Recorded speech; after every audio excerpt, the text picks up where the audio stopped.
The council chamber was quiet. Too quiet. For a room that usually buzzed with political maneuvering, quiet meant only one thing: someone had done something unthinkable. Ambassador Lurak of the Thalzun Hive clicked his mandibles in satisfaction. The vote is complete. With a majority of 72%, this council declares military action against Earth to ensure compliance. Silence stretched a heartbeat longer than it should have. From across the chamber, Ambassador Rivik of the Volari turned slowly toward the human delegation. Earth has 30 cycles to comply peacefully with the Council's resource-sharing mandates. If not, enforcement begins. The human delegation didn't speak. Ambassador Hannah Rourke stood motionless, no papers rustling, no data pads flicked. She didn't blink. Behind her stood Commander Alden Pierce, expression unreadable, arms folded across his crisp black uniform. Their silence unnerved more species than the vote itself. Rourke took one slow breath. "So noted," she said flatly. Then she turned and walked out. No protest. No emotional display. No legal appeals. Just those 3 words, and the sound of her heels clicking across the stone floor. The others followed in silence. That was when the first sliver of doubt crept in. 3 hours later, across a dozen star systems, human diplomats began vanishing from their assigned posts. Embassies closed. Comms channels went dark. The humans weren't shouting. They were leaving. The news reached the outer colonies within standard day cycle. On the mining world of Brea 4, where human engineers kept entire planetary crusts stable using experimental graviton latticework, the Council's vote sparked outright riots. The Breans begged the humans not to leave. They got no reply. On Ilion Prime, the largest interspecies trade hub in the Orion cluster, alien merchants watched with confusion as Earth's trade convoys began skipping scheduled arrivals. No war declaration. No diplomatic breakdown. Just silence. Commander Alden Pierce sat alone aboard the Terran ship Resolute, watching reports scroll past like ghosts on the main screen. "Status?" Rourke asked as she stepped onto the bridge. Her diplomatic robes were gone, replaced by a reinforced black suit with the Terran crest stitched across the shoulder. It glinted under the bridge lights, a blood-red Earth encircled by 7 silver stars. Diplomats pulled from 39 systems. All embassies shut. Trade routes sealed. Orbital assets recalled. 70% of our civilian AI networks have blacked out to prevent external data tracking, Pierce said, hands flying across the interface. "And the Council?" "Celebrating." Rourke gave a grim nod. "They think it's over." Pierce's fingers paused above the controls. "What now?" "Now," she said, turning toward the central screen where Earth hung like a blue jewel. "We show them why humanity never needed a vote to win." Across the Galactic Council's homeworld of Verelos, the ruling species carried on business as usual. They had seen it all before. Rebellious systems. Quiet withdrawals. Even full secession movements. Earth, they believed, was no different, just another upstart with too much pride and not enough perspective. Until the starships vanished. Earth's interstellar fleets were massive but scattered, designed for patrol, research, and peacekeeping. But one by one, every registered Terran ship, civilian and military alike, dropped off the galactic grid. They didn't shut down. They didn't send out alerts. They just disappeared. "What is this human game?" Grand Counselor Vrex of the Ciatari Alliance growled, slamming a clawed fist on the marble table. "They refused to protest, refused to negotiate, and now they've cloaked their entire star force?" Ambassador Lurak hissed softly, mandibles trembling. "It is strange. They are not behaving like a cornered prey. They are behaving like a predator watching us approach." That was when Admiral Varen of the Council Fleet made a discovery that froze half the chamber. Earth's lunar satellite defense grid, considered dormant for over a decade, had activated. It wasn't pointed outward. It was scanning, mapping, calculating. "We think they're triangulating Council Fleet positions across several sectors," Varen explained, his voice strained. "Using lunar relays and quantum bounce-back telemetry." The room erupted in chaos. But that would require knowing the fleet's deep space patrol paths. They shouldn't have that intel. They shouldn't have that capability. They're just humans. Back on Earth, in a chamber deep below Mount Karakoram, humanity's real plan unfolded. They called it Project Foldspire. It wasn't a weapon in the traditional sense. No kinetic rods or plasma arrays. No doomsday bombs or virus swarms. Project Foldspire was subtler, more terrifying. It was a tactical repositioning device capable of folding entire fleets across sectors without triggering standard FDL detection protocols. Illegal by Council standards. But legalities didn't matter now. Pierce stood before a massive black obelisk humming with silent energy. Is it ready? Dr. Layla Voss, Chief Quantum Engineer, gave a shaky nod. We can move 3 battle groups in, cloak them during transition, and deploy on the far side of Council space. Once in position, they'll be invisible to everything except a full tachyon sweep. Pierce grinned. And no one does tachyon sweeps anymore. Too expensive. Too slow. Exactly. Rourke stepped forward, eyes fixed on the glowing pillar. Initiate Foldspire. With one press of a button, humanity didn't just reposition forces. They vanished behind the curtain of war. The first sign something was wrong came from Sector 13D, where a Council dreadnought patrol reported detecting a human warship inside its perimeter before the signal cut off mid-transmission. The next came from the Rauthus trade route.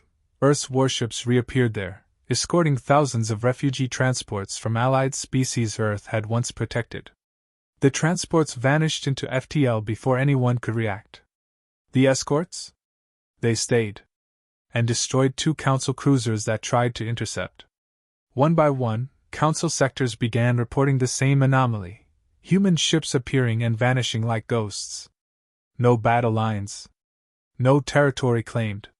Just surgical strikes, and the quiet evacuation of entire colonies that still sided with Earth. This isn't war. Varen spat in another Council meeting. It's an exodus. And every time we try to stop it, they dismantle us. Grand Councilor Vrex snarled. Then strike at Earth itself. Crush their capital. And this before it spreads. But Earth wasn't responding. Its skies were silent. Its planetary defense systems activated but untouched. As if it dared someone to try.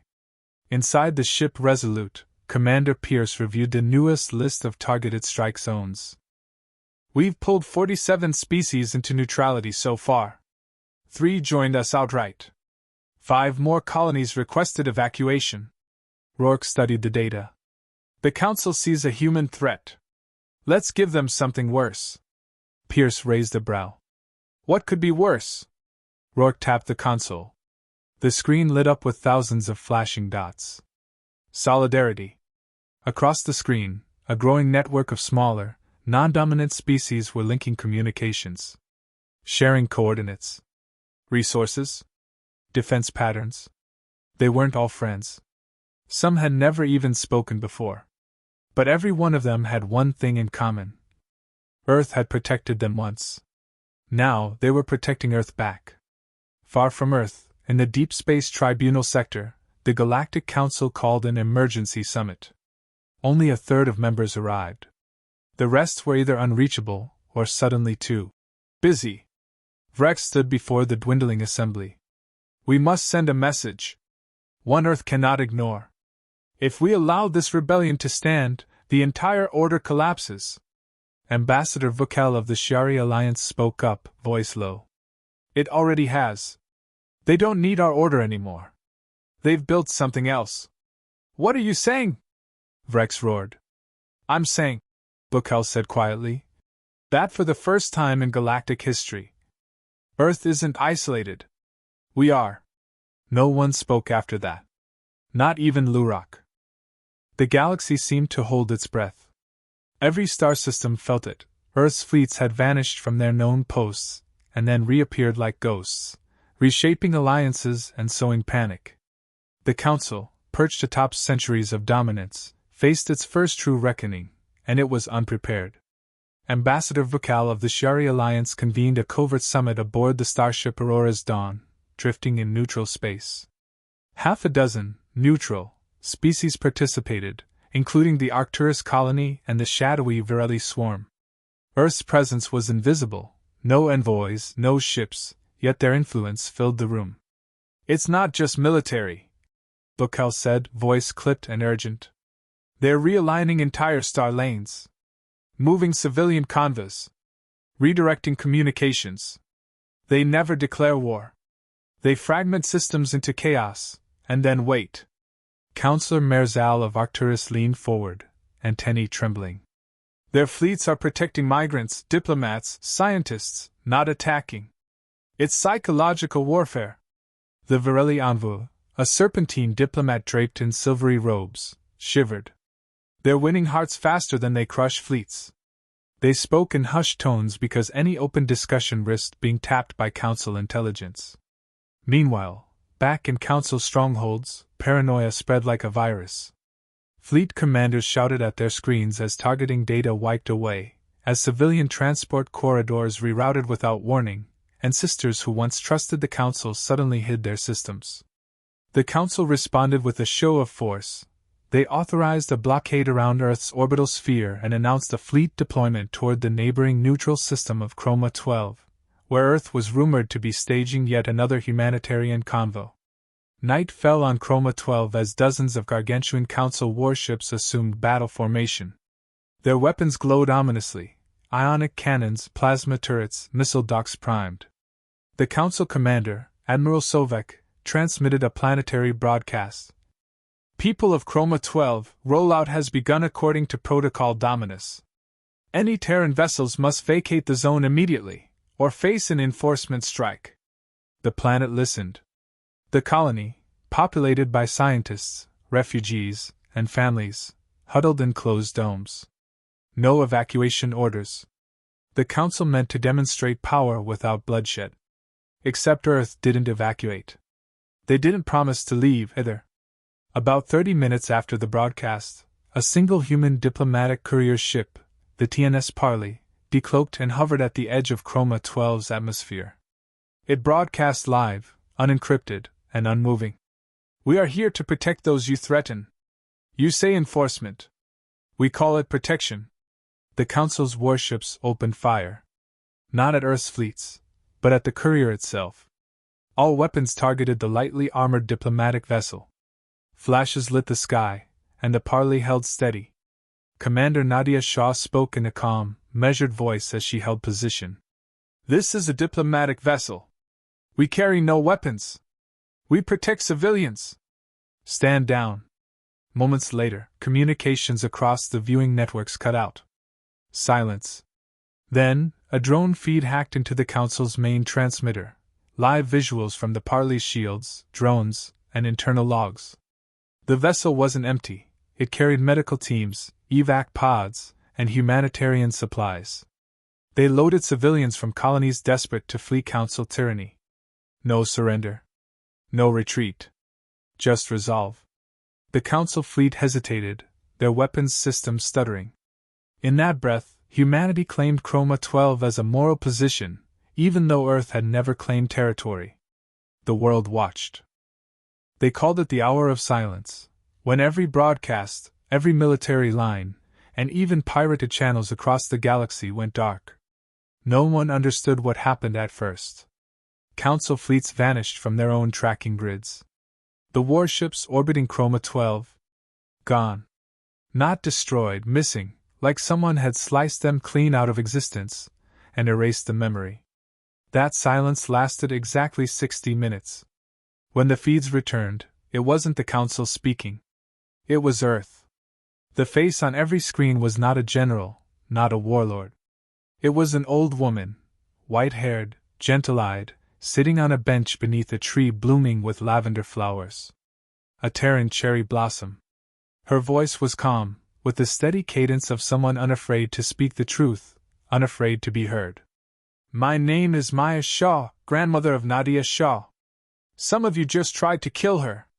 She's alive. Your weapons failed. Your ships failed.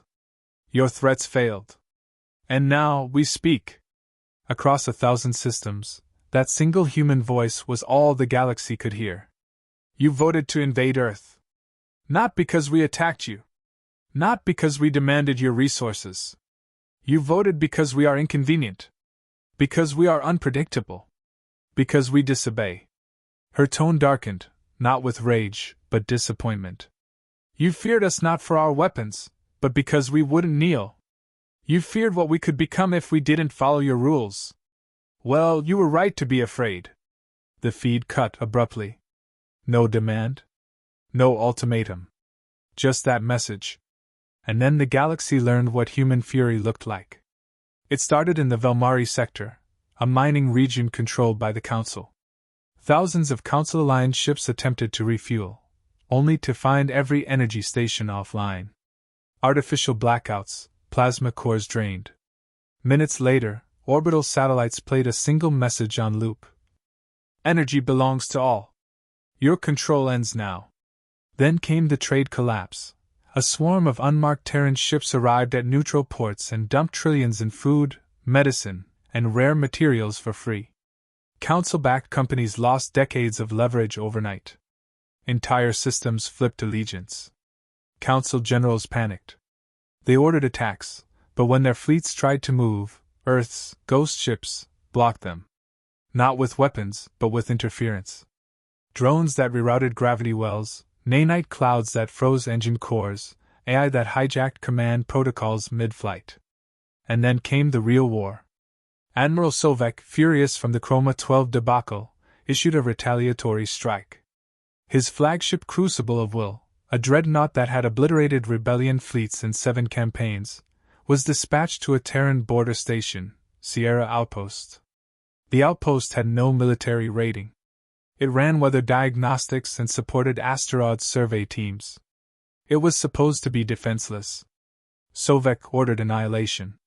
As his fleet arrived, Sierra Outpost hailed him with a simple request. Evacuate. We do not wish to harm you. The fleet responded with laughter and armed warheads. Then Sierra Outpost opened. A single Terran ship detached from the station. Not large. Not well armed. No visible weaponry at all. Its designation, TNS Sigran. The Sigran's AI hailed Sovek directly. Admiral Sovek. We decline to die. The dreadnought fired. And the Sigran moved. It didn't dodge.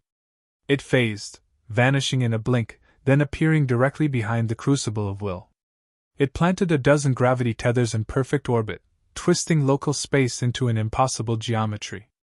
Sovek's ship didn't explode. It folded. The Crucible of Will crumpled inward on itself, dragging several escort ships into a spatial knot, shrinking until it formed a glowing orb of pure data and silence. The Admiral's final words were broadcast seconds before impact. This isn't science. This is sorcery. The Sigran transmitted a final message. This is engineering. We warned you. News spread instantly. Sierra Outpost remained untouched. Council warships scattered in terror, some fleeing across wormholes, others begging for parley. And still, no Earth fleets invaded. No armies landed. No territory claimed. They didn't conquer. They dismantled. They offered mercy. But those who refused it were unmade. One by one, Council systems collapsed, not through fire, but through the withdrawal of consent. Scientists defected. Artists vanished. Even corporate AI switched sides, citing violations of Terran ethical frameworks. At the galactic core, panic brewed. Council Chairwoman Erlthale stood in the great chamber of the High Council, watching senators argue about containment zones and economic stabilization. They're not behaving like a military, Thale muttered to her aide. They're behaving like a force of nature. And then came the worst news of all. Earth had never sent their primary fleets. Everything the galaxy had witnessed, Chroma 12, Sierra Outpost, the trade collapse, had been orchestrated without a single mobilization order from Earth's true defense systems. The message was clear. You tried to vote us out of existence. Now we will vote you out of relevance. It was not vengeance. It was evolution. When the final council delegates fled the core assembly, They thought Earth would seize it. They waited for Terran warships to descend on the capital, for flags to be torn down, for laws to be rewritten at gunpoint. None came. The Council collapsed, not under bombardment, but under the unbearable weight of irrelevance. On the outer rim, 1,000 neutral systems declared independence, each backed quietly by human support. Food, water, technology, protection. No chains. No debts. Only one condition: be better than those who ruled you. That was the final message encoded into the collapse of the Council's communications network. Not a virus. Not malware. A single quote, broadcast across every failing system node, every dying AI, every dissolving corporate vault. You feared that we would not obey. You were right. Now fear what comes after your rules are gone. And then came the silence. Not a tactical one. Not a blackout. The kind of silence left behind when an empire ends. On Earth, Nadia Shah stood on the balcony of the Sky Assembly Dome in northern Europa. Below her, thousands of diplomats and scientists gathered, not for conquest, but to decide how to help the worlds now cut loose from the old regime. She didn't wear armor anymore. Just a black coat. The bullet wound that had nearly ended her life was healed, though the scar never faded. She touched it sometimes when the memories returned, the vote, the explosion, the fury. "Are you sure?" asked Tens, her closest aide. "They expect something louder." "I'm tired of loud," Nadia replied. "It's time we said what needs to be said." A hush fell over the crowd as she stepped to the podium. Every screen across the galaxy lit up again. Even those who hated Earth watched, because now they had no choice but to listen. Nadia took a breath. "We didn't win a war," she said quietly. "We refused to participate in the old one." The crowd remained silent, listening. "They tried to vote us into submission. Into silence. Into death. You all saw what came next. And now you ask, will we rule? Will we sit on the throne they built?" She looked out, past the floating cities, past the towers glowing with blue-green light. "No. We will not. Because we've seen what that throne costs." A murmur moved through the crowd. Some were confused. Others relieved. A few terrified. Nadia continued. "We are not your kings. Not your conquerors. But we will never again be your prey." She paused. "If you raise weapons against the innocent, you will answer to us. If you build chains for others, we will break them. And if you think that what we've done is terrifying, just wait until you see what we build when we're not angry." The crowd erupted, not with cheers, but with realization. This was not the rise of a new empire. It was the retirement of fear. Across the galaxy, reactions varied. Some empires folded overnight, their rulers fleeing to unknown systems. Others tried to rally, only to find their soldiers unwilling to fight. Those who spared us when they didn't have to. In the outer clusters, children spoke of Earth not as a planet, but a myth. Not because it was distant, but because it had become legend. In the ruins of Council archives, historians found fragments, battle logs, recordings, testimonies. One alien scholar, a graying Trelvian named Oxereth, compiled them into a massive galactic record titled "The Day the Humans Chose Not to Conquer Us." In its final chapter, he wrote, "They could have erased us. They didn't. They could have enslaved us. They chose mercy. We thought ourselves superior. We thought them wild, chaotic, fractured. But they were something we never understood. Free. And unafraid to remain so." 1 year later, Maya Shaw, the grandmother who'd spoken to the stars, passed away peacefully in her sleep. Her final words, recorded and archived by Terran Sentience AI, were sent to the stars, encoded into a music signal drifting endlessly. "Forgive them. Teach them. But never forget who you are." The Council was never rebuilt. In its place rose the Accord of Equal Worlds, a decentralized forum where every species, regardless of size or power, had one voice. Not ruled by Earth. Inspired by it. The humans never voted to lead it. But when invited, they sent a representative, not a general, not a president. A 12-year-old girl from a Martian orphanage who had once survived council bombardment. She arrived with a backpack full of poetry and a translator that glowed with Terran AI. Her first words to the galaxy: "We're not perfect. But we're trying. Are you?" And so, history marked that moment, the day the galaxy feared Earth's rage, but was changed forever by its restraint. Call to action. If you felt the fire of this story, if Earth's voice moved you, subscribe now to the Void Narratives. We've got more battles, more choices, and more humanity waiting in the stars. Milky Way.